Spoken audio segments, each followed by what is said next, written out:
Welcome to the 700 Club. A smoldering volcano in the Philippines could erupt again, killing those in the danger zone. Already, tens of thousands of people have evacuated, most with only the clothes on their backs. What will they do now? Here's George Thomas with the story. In Batangas province, some 40 miles south of Manila, roads beginning to crack as local authorities warn Taal volcano could see a bigger eruption at any moment. 5 days after the volcano spewing lava and ash, anxious residents are lining up, desperate to get back to their homes despite the risk. We want to feed our animals, even for just 1 hour if the authorities will allow us. This is our only source of income for us, and yet they are not allowing us to go back.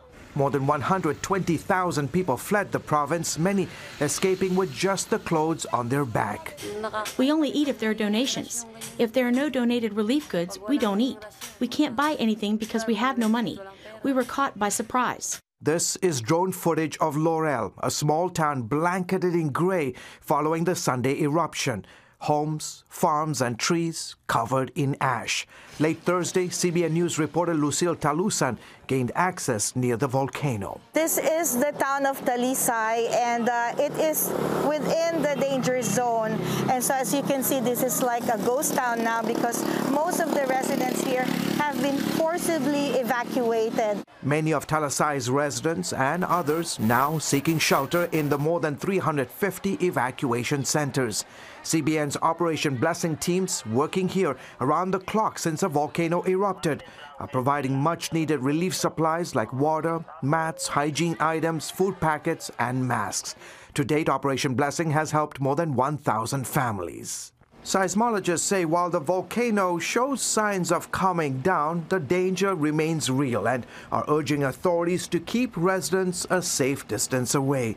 More than 100 tremors have been registered around the volcano since Wednesday. George Thomas, CBN News. If you're a member of the 700 Club, thank you. You're part of that relief effort. We're going to be mobilizing even more for the families who have been affected by this. And pray for the Philippines. Pray for this volcano to quiet down. In other news, for just the third time in history, the Senate has been sworn in for a presidential impeachment trial.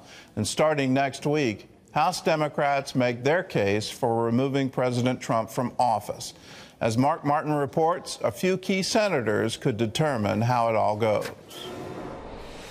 It's a scene that has only played out in America twice before. Senators sitting solemnly in their seats to begin the impeachment trial of a president. Hear ye, hear ye, hear ye. All persons are commanded to keep silent on pain of imprisonment. Chief Justice John Roberts will oversee the trial. So help you God. I do. God bless you. Each senator also taking an oath to do impartial justice. So help you God. Opening arguments begin Tuesday at 1 o'clock. And the big question, what's the strategy of Democratic impeachment managers led by Congressman Adam Schiff? Impeaching Donald John Trump, President of the United States, for high crimes and misdemeanors. Democrats say there's new evidence to examine, including newly released information from former Rudy Giuliani associate Lev Parnas, who says there's no question the president wanted to convince Ukraine to investigate his potential Democratic presidential political opponent. President Trump knew exactly what was going on. He was aware of all of my movements. I wouldn't do anything without the consent of Rudy Giuliani or the president. From the Oval Office, President Trump again called the process partisan and denied Parnas's claims. Don't know where he comes from, know nothing about him. I can only tell you this thing is a big hoax. A top priority of the House impeachment managers will be to convince moderate Republican senators to allow witnesses. 2 Democratic senators will also be key players. Senators Joe Manchin of West Virginia and Doug Jones of Alabama represent states where Trump is popular and may vote in his favor at the end.